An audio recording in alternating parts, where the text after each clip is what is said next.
pardon à Dieu, tu regrettes amèrement les actes que tu as posés. Si tu as pu changer tes rires en pleurs, ta joie en peine à cause de ton péché, alors là tu pourras demander pardon à Dieu. Tu pourras demander pardon à Dieu. Comment vivre la repentance? Quotidiennement, dans notre quotidien. Bien aimé, c'est ça. Il faudra que la repentance, bien aimé, fait partie de notre quotidien. C'est à ça que le Seigneur nous appelle, avoir une vie de repentance. Demandez pardon à Dieu. Après avoir demandé pardon à Dieu, il y a un acte que tu devrais faire. Ne t'arrête pas seulement à demander. Écoutons très bien. Écoutons très bien. Après avoir reconnu, identifié, déterminé que ça, j'ai encore péché, ça, j'ai encore pratiqué, ça, j'ai encore fait. Oui, mon frère, tu demandes ensuite pardon. Pourquoi? Parce que tu reconnais que ça et ça, j'ai fait, ça ne glorifie pas Dieu. Il y a autre chose que nous devons faire et qui est capital. Parce que si nous ne le faisons pas, nous allons continuellement demeurer dans le péché et passer le temps à demander pardon à Dieu, à dire Seigneur, je me répands encore. La chose là, elle est aussi simple que ça. Cela dépend de toi. Cela dépend de toi. Cela dépend de toi. Cette chose, c'est tout simplement ceci. Décider de suivre Jésus. C'est tout. Ça fait partie de la repentance. Décider de suivre Jésus tous les jours de ta vie, dans ton quotidien, au quotidien, décider de suivre Jésus. Rappelle-toi que c'est une décision que tu as prise. Ce n'est pas un choix involontaire, c'est un choix volontaire. Ce n'est pas une imposition, c'est un choix. J'ai décidé de suivre Jésus.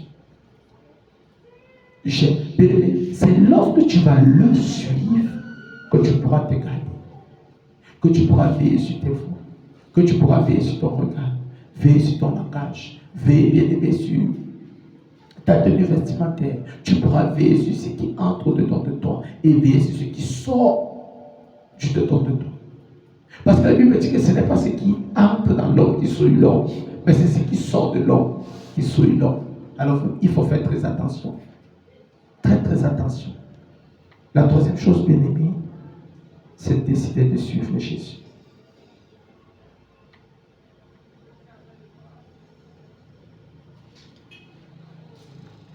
Décider de suivre Jésus.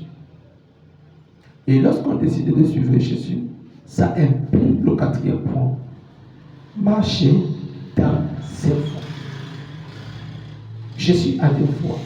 C'est pourquoi il dit facile devant toi, je place le chemin de la vie et le chemin de la bénédiction. Mais je te conseillerais de choisir le chemin qui mène à la vie. Jésus a un chemin.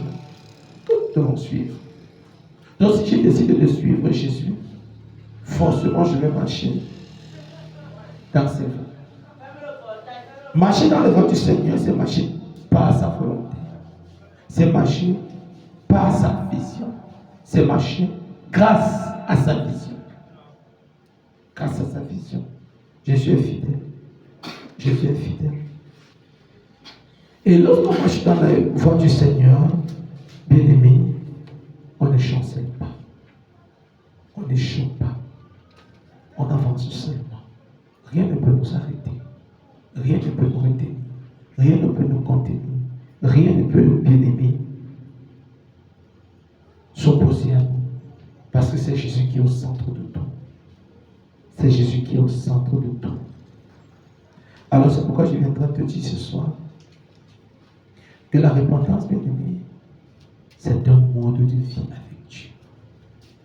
Que la repentance devienne un mode de vie.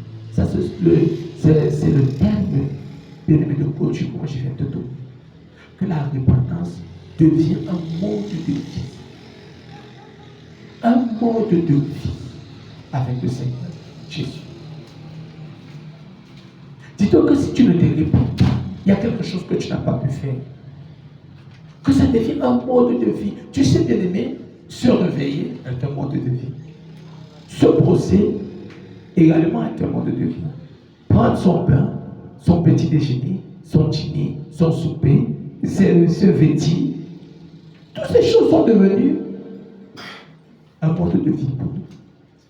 C'est tout ceci qui, bien aimé, fait notre quotidien. Alors que la repentance aussi fasse partie de ton quotidien.